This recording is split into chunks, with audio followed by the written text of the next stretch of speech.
You know, we're going to talk about parathyroid hormone this morning and some spin-offs from parathyroid, osteoporosis, phosphates, and why do I call this the forgotten hormone in anti-aging medicine? And why is it so important to us in anti-aging medicine? Well, the symptoms of primary hyperparathyroidism overlap with complaints you hear from patients, at least I do, every day. How often do you have a patient where the problem is fatigue, cognitive problems? How often people are telling you their memory isn't what it was? Osteoporosis is common, gastrointestinal complaints. And, of course, there's lots of causes for these complaints, but you've got to think about primary hyperparathyroidism.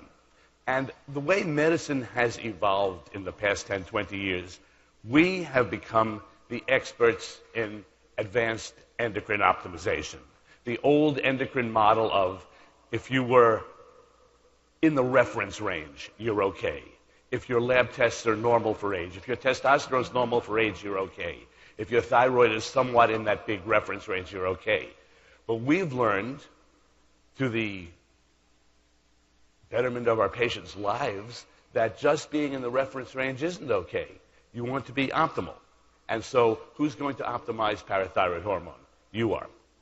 And then there's some fascinating functional medicine connections with lifestyle, with nutrition. So let's see if we can put this together. Now, high parathyroid hormone, even within the normal range, is an independent predictor of everything bad, of all-cause mortality and cardiovascular mortality. And so since we're having a baseline panel typically and taking a look at all the hormones in our patient's profile, let's take a look at parathyroid hormone as well. Let's measure it. And if it is in the high end of the reference range, again, conventional concept is, oh, that's okay, but we know it's not. Well, let's try to optimize it. Now, we've become the vitamin D experts, and of course, for the past 10, 15, 20 years, we've been talking about optimizing vitamin D right here. Medicine's slowly catching up, fortunately, and that's going to help millions of people's lives. We'll take a look at the connection, and we'll take a look at the phosphorus and parathyroid hormone connection.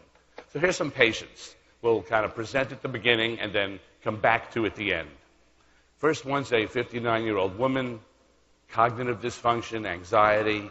She has a very thorough workup. She's even positive for the ApoE allele times 2. And so the concept is, well, gee, she probably has early Alzheimer's. And she's treated with hormone optimization, good, and various nutraceutical brain boosters. Her adrenal fatigue is addressed, but she's about the same.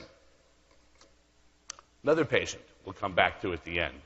50-year-old man with chronic abdominal pain. His lab is pretty normal. Calcium, well, that's kind of the high side of normal. Vitamin D, very top of the range. And he's got some stones in the kidneys, but no hydronephrosis or ureteral stones.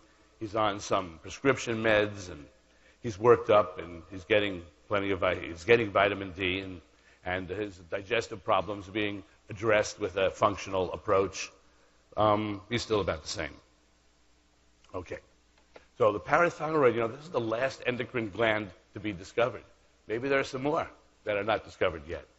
So there are 4 glands posterior to the thyroid, and there's 2 types of cells, the chief cells, or principal cells that make parathyroid hormone, and oxyphil cells, which are there with no known function. So come up with your theory.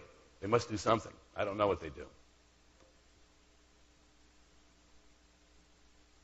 Now, parathyroid hormone is a peptide, 84 amino acids long, and the idea is to regulate calcium, so it's osteoclastic, takes calcium out of the bones, causes more calcium to be reabsorbed in the kidneys.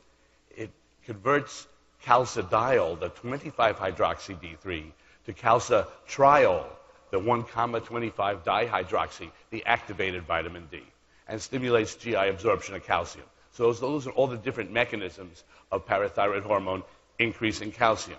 If the parathyroid glands sense low calcium, the hormone's turned on. And it's got a very short half-life. So low concentration of calcium out of bones, it's held onto in the kidneys, and enhanced absorption from the intestines.